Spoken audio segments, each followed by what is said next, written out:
É importante que você que nos assiste entenda que Jean Delis não é candidato a presidente nacional sozinho.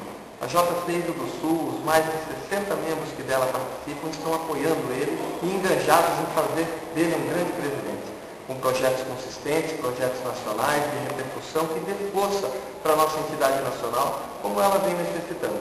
Escolher Jean Delis não é escolher apenas um representante, é escolher um grupo de pessoas que vai ajudar, contribuir no projeto da JCI 2011. Jean é capacitado, preparado, participativo, tem experiência pelo tempo de JCI que ele tem, pelos eventos que participou, as viagens internacionais que fez.